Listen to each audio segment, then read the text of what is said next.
Candlekeep Mysteries is here, and we're going to check out all 17 one-shot adventures. But I need you to write your favorite titles from this book in the comments because I'll be making more Candlekeep DM guides with illustrated gameplays based on your favorite adventures. And honestly, my fiance's favorite adventures because she's the one who has to play them. Affiliate link below if you want to get the book and support the channel. Now let's dive in. And if you want access to a massive library of professionally written box text to drop right into your game, check out this video's sponsor, Describe. Describe is a cultivated collection of scenes for places, monsters, spells, and more categories on the way, with new descriptions added all the time. They're easy to search on the fly when your players surprise you, and easy to save during your game prep, saving you time. Join for free through the link below so they know who sent you, or unlock more scenes through the coupon code BOB to save 10% and start your next adventure with Describe. So as you can see, I opted for the special edition cover of Candlekeep Mysteries. The kind of gold foil-like style that we have here is really awesome and makes my bad lighting actually cool because I can show this awesome reflection. And we have this awesome picture of a beholder on the back. Of course, the book comes with a big tear-out map of Candlekeep, which I've yet to tear out. So here's the art on screen. Wow, movie magic.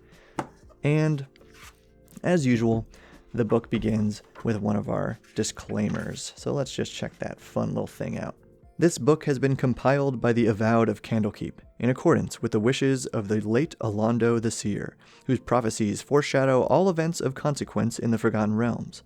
Alondo warned that anyone who unravels all the mysteries of this tome will be hunted down by the time dragons of Crenopsis, tossed into the gaping maw of Dendar the Night Serpent, and cast into the vortex of ineffable damnation. Haha, what a sense of humor, that Alondo. Alright, and right here on the table of contents, we get some interesting information. Yes, we do have 17 one-shot adventures. They're all meant for 4 to 6 players, so yeah, none explicitly for 1 player, but they say that they're pretty easily adjustable, and I kind of agree with that based on what I've been able to read so far. What I really want to point out, based on the table of contents, is that only, I think, 2 or 3 of these adventures include a legitimate section called Adventure Overview. And the lack of that is just astounding to me.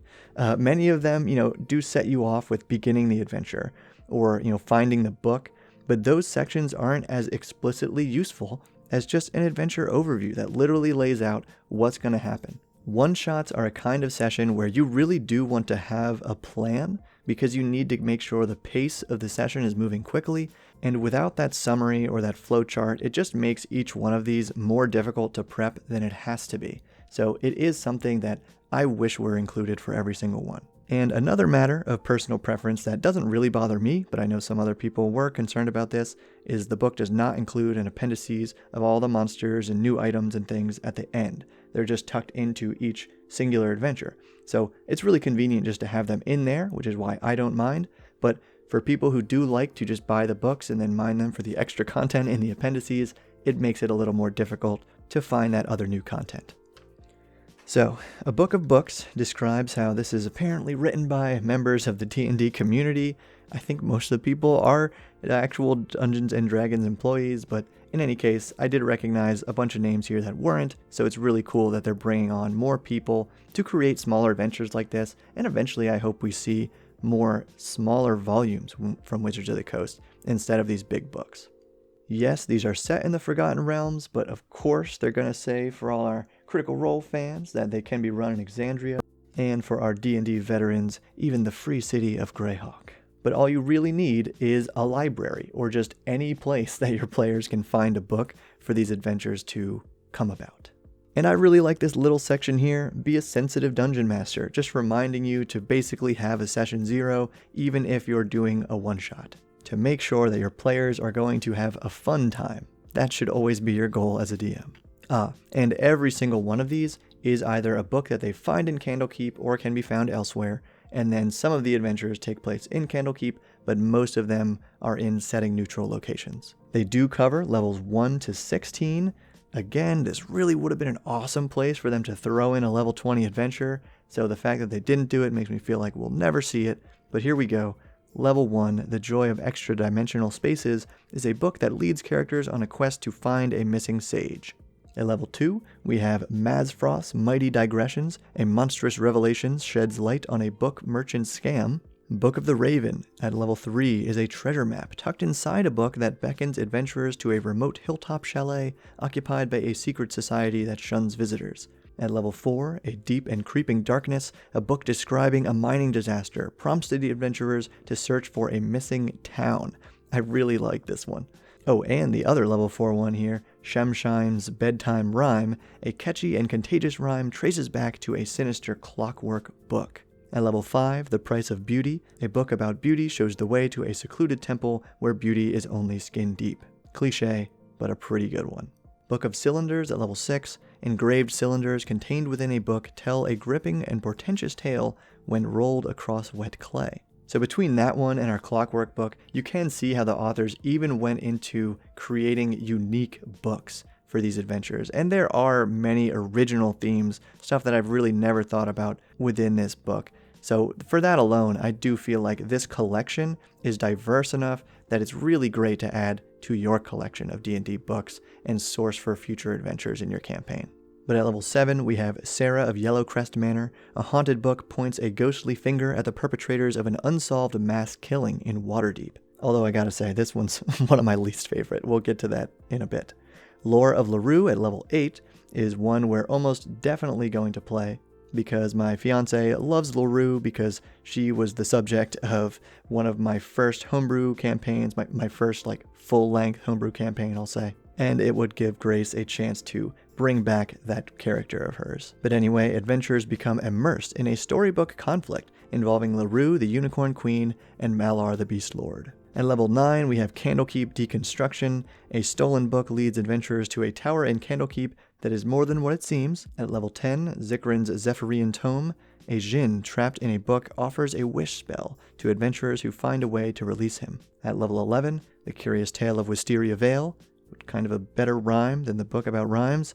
A book holds the key to unlocking a bard's prison. 12. The Book of Inner Alchemy. A search for missing pages of a book puts adventurers in conflict with the monks of the Immortal Lotus. Level 13. The Canopic Being. A book brings several puzzling organ transplants to light.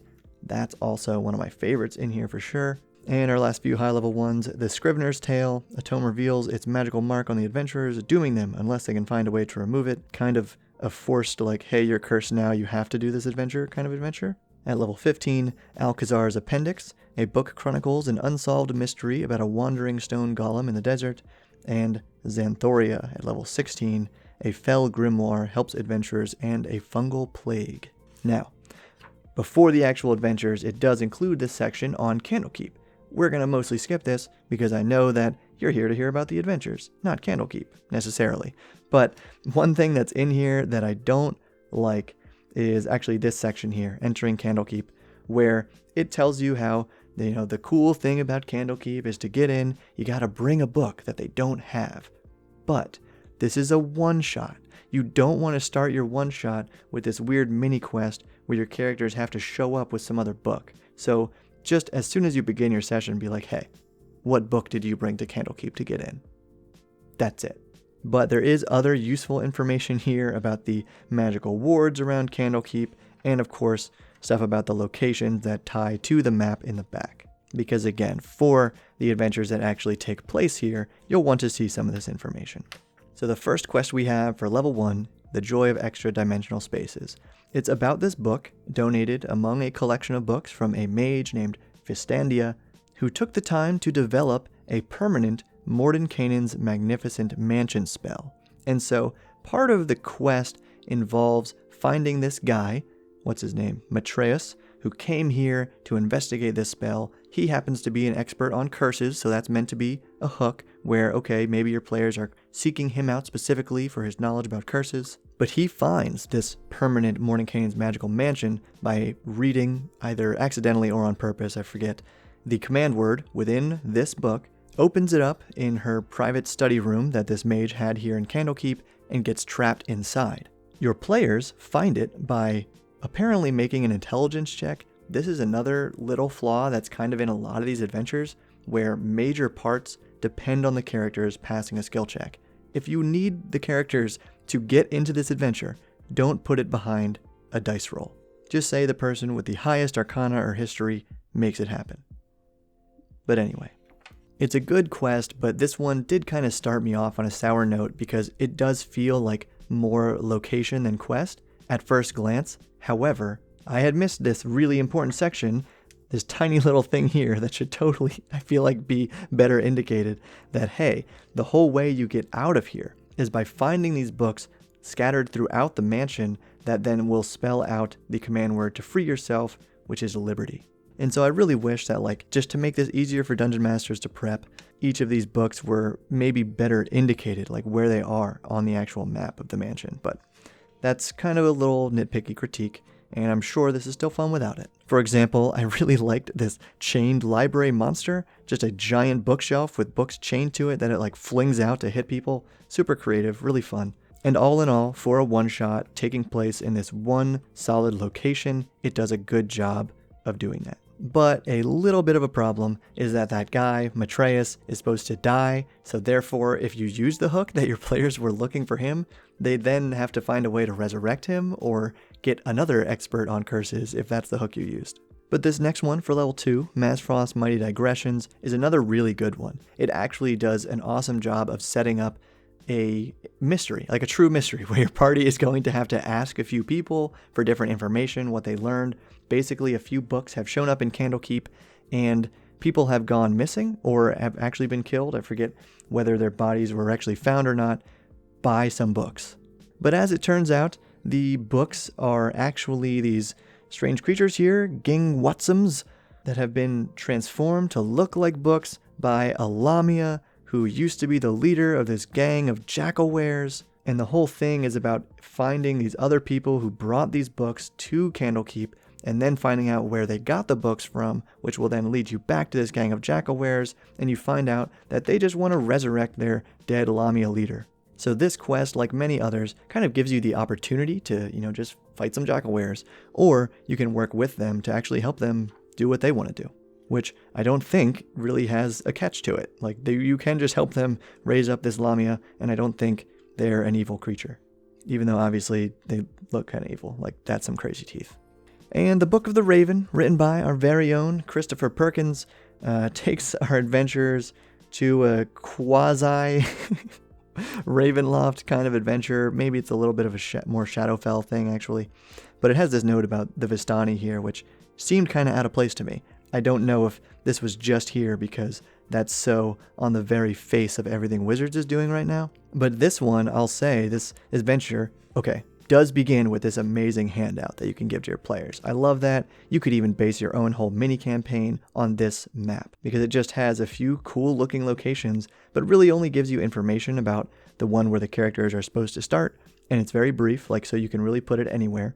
And then the place where they end up, where the adventure really takes place. And that place, Chalet Brentifax, is the old, I would say, ancestral home of a somewhat maybe noble-ish family who all died in kind of terrible ways. I think they were being haunted or tortured by some spirit. Might be confusing that slightly with another story, one of my favorites that we'll get to in a minute.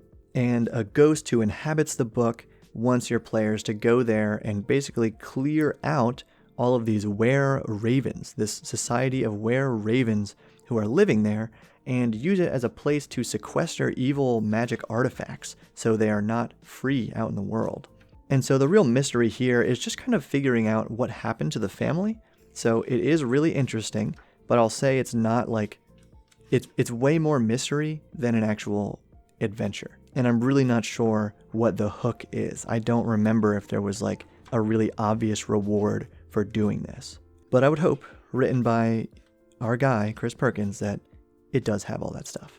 Now, A Deep and Creeping Darkness is a really cool one of my favorites, because somewhere in here it says that the story in this book is basically misunderstood. It could be a fictional tale, it could be folklore, or it could be an actual historical account, and no one's quite sure. So that alone, to me, like if I'm a player who's hearing about this book, I want to find out if this was real. And basically this book tells the tale of a town that had a platinum mine, and after some accident in the mine, all the townspeople, well, starting with the miners, but then extending to more townspeople, started disappearing. So your players go to a neighboring town to learn all they can about what happened here, and then go to the ruins of that village itself, where they'll basically find all these little things about how it seems like the village was just rapidly depleted of its inhabitants. Like my favorite little note here was from this stonemason's workshop, where they were literally in the process of creating a headstone for a grave of someone who had recently died,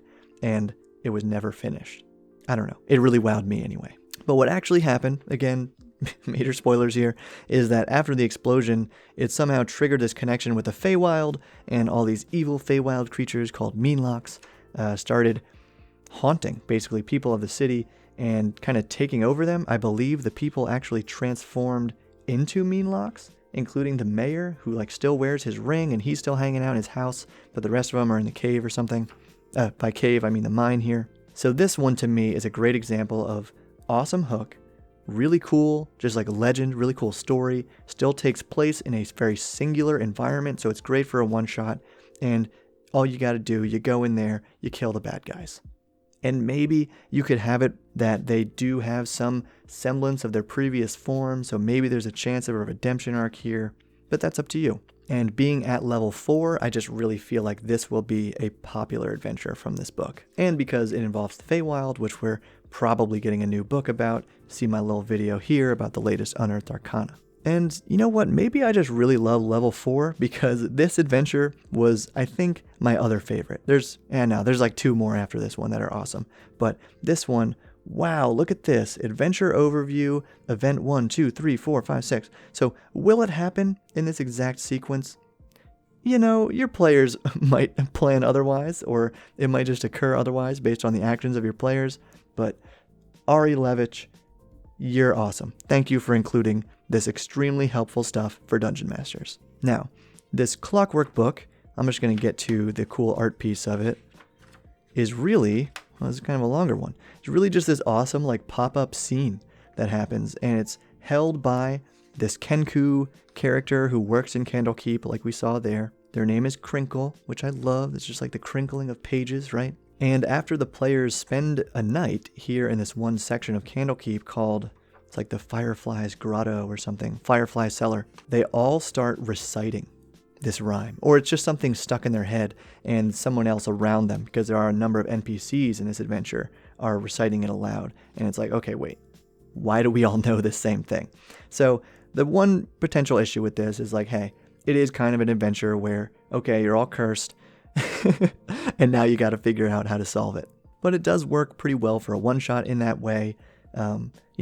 Potentially a little bit of a warning here that it is about your players being quarantined, virtually, trapped in this one section of Candlekeep, which people might be a little more sensitive about these days, having experienced that for themselves. But there's a note somewhere in here too about how you can kind of play this out if your players are really not into that idea and want to explore Candlekeep while still being affected by this curse. But basically, the book is a tale of this spirit, Shemshime, who possessed this little homestead of folks, or really started just messing with them and making terrible stuff happen to everybody until he was killed by this little girl who managed to drop a magical millstone down on him and kill him. And overall, this just really was one of my favorite setups for an adventure. I think it's just really well organized, and that is such an important element of adventure design. The Price of Beauty at 5th level is similarly pretty awesome. Basically, like so many of these other books, it has your players kind of entering a portal in this book. There's a little talking magic mirror here. There's some hags who run this magical bathhouse demiplane kind of place. And the idea is that they paint people in ways that they want to be fixed physically. So it's all supposed to be about this tale of self-love, really. And in that way has this amazing theme to it. So I feel like this one will also be very popular. And I should have mentioned, it is written by Mark Humes. I think that's how you say his name. Fairly famous DM on High Rollers is his show. So again, we have a very detailed location. Each of these hags is very well detailed. And ultimately, you kind of slowly find out that this utopic place that they're in is totally evil. So I don't know, for some players it'll probably be really obvious off the bat, as is the problem for some of these other mysteries. But I think this one can be done really well to have a slow burn that your players eventually are like, oh my gosh, nothing is as it seems. And we're going to start moving more quickly through these. Book of Cylinders is this cool one that has them rolling these cylinders through clay to actually read.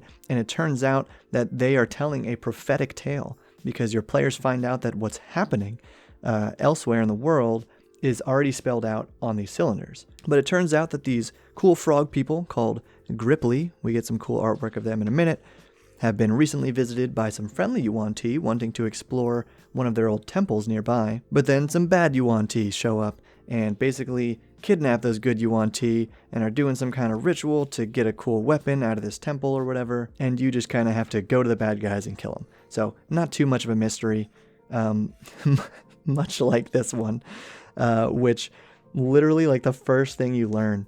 Okay, the guy who dropped this book off here told the avowed priest a grim story of how the patriarch of the family, Lord Yellowcrest, had returned to Waterdeep from a business trip to find his wife, their 3 children, and the house's 4 servants all murdered. In the aftermath of this terrible loss, the grieving lord sold all his possessions, then moved away from the city to live out his life in solitude. And immediately after reading that, I was like, okay, so the lord killed them all and he's the bad guy. Because the whole quest is then just, go to where this guy is. You know, he's a cultist. They do find this really cool diary of one of the daughters, or it was maybe one of the servants who lives in the house, and kind of follow his slow progression into madness and ultimately the murder that he committed. So for that, it is cool. I actually do, in that case, really like the book of this adventure, but it's just not really a mystery. And maybe that's fine. We need some tales that aren't. Now, Lore of Lurue, like I said, is kind of a personal favorite already, because Lurue is just a major character that I've used, even though it was a homebrew world, mining some stuff from Forgotten Realms. Lurue versus Malar, who are these 2 kind of fey lesser deities. And so this one involves going to a demiplane where this story plays out. There's a number of neat locations in here. But ultimately, and to my surprise, what kind of made this cool is you're not fighting Malar. You're actually fighting this corrupted avatar of Lurue, which I found really cool, and I think that's going to make a great surprise for Grace when we eventually play this one. And Candlekeep Dekonstruction was this, oh, it's such a kooky book by Amy Vorpal.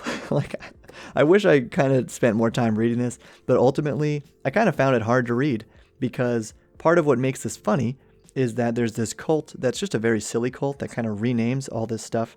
Well, first of all, it's called, Livestock is the name of the cult, and the place, their headquarters, is called Barn Door, and all of them, there's a table in here somewhere of their ridiculous names, and it honestly made this quest a little bit hard to read and get around. That's a problem that I found in some other ones throughout the book, is this section title, Under the Barn Door. Okay, that's a good map title, but tell me what's happening here more than just the location. Or tell me what part of the story is this? Is this the resolution? Is this the climax of the story? Under the Barn Door doesn't mean anything to me while I'm prepping this. So that's not just a critique of this adventure. It's really something I saw kind of throughout the book. But yeah, major spoiler, one of the towers of Candlekeep might get launched into space. So it does have a really exciting kind of epic actual climax to it. And for that alone, I'm sure this will be a very popular one. Alright, and we're getting into the adventures that no one will ever play, because now we're at level 10 and above. Zikran's Zephyrean Tome is the one that involves this genie, or a djinn, I should say, who offers a wish to be freed from, I believe, the book, right? I think he's trapped in the book. He takes you to, or leads your players to, the former wizard tower, of the wizard who entrapped him in this book, which is now run by this awesome bronze dragon. That is really one of my favorite art pieces in the book. And we have this other really cool location of a cloud giant's keep way up in the mountains somewhere. But again, it just kind of is like, oh yeah, you fight the evil wizard and you knew you were going to do that the whole time. So it's more, the mystery is finding where he's at. Where at least that Yellowcrest Manor one, I think you kind of know where he's at the whole time. This one, at least it's all right, we're on this awesome adventure to get to this guy we have to kill. Next, The Curious Tale of Wisteria Vale, love that rhyme, and written by Kiana Shaw, who is a very popular DM's Guild writer for great reason. She really does good stuff. tells the story of this play. So this play itself is broken into acts, but thankfully this one too includes an adventure summary. But it pretty much all, if I got this right, takes place in this one distinct village, right? This one location, so great for a one-shot. There's a table of some aberrant events here. Maybe that's this. I think there's another one somewhere. Little encounters that can happen along the way. And the whole idea is a evil bard, or a bard that's corrupted by something, has been placed in this like demi-plane little nook of the universe, right, by the Harpers, this faction who tries to contain evil throughout the Forgotten Realms. And meanwhile, a beholder like thought themselves into existence here. So that's just kind of a complication, I guess, of this whole thing. And I know I missed a detail in here somewhere, because it ends up like in the conclusion section, which it actually thankfully has somewhere. I know there was one. It says aftermath, how he can be either cured or killed. And then there's this other person who's one of the initial kind of quest givers, is like super happy if you save this guy. So again, it leaves a lot of room for actual player agency. Like there's not one way to solve this mystery. And the Book of Inner Alchemy is a pretty unique one, because it's actually based on this, basically a textbook of martial arts prowess, from which a few pages have been stolen by the bad guy, who, again, I think your players kind of know about right away. And again, it's really just about like getting to them and killing him before he uses these pages to develop this crazy weapon. But cool locations, really well, not only drawn, but I think well designed NPCs here who are kind of mini villains along the way, and potentially leaving you with this cool legendary item that your players could then try to create themselves. Now, the Canopic Being, another one of my favorites here by Jennifer Kretschmer, probably one of the most notable voices for accessibility in D&D, created this really awesome adventure where the players find their own names in a list in this book very early on. And it turns out it's because they have been foreseen, to be thwarting the villain's plot, right?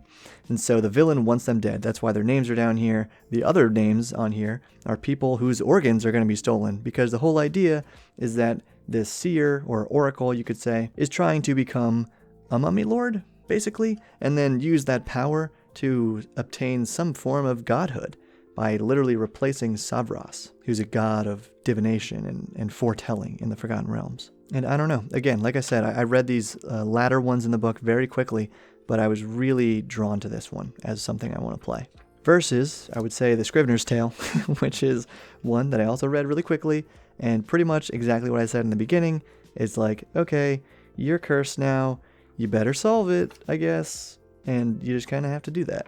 And I'm probably super underselling it, but that was just what I got out of it in a little quick read. Versus, again, let's just point out the joys of having our adventure summary, Alkazaar's Appendix, which includes this overview and tells you this adventure has, a portal, but then your party finds this golem in the Honorarch Desert, which is a kind of newly explored area in D&D, at least in 5e. They must go to the Hall of Rainbows, which is also inhabited by a purple worm, and then a ruined city to fight like an evil prince, and there's a Dracolich in here, and something else I got just from flipping through that I was really excited about. And where is it? Oh my gosh, okay, there's a lot of pages.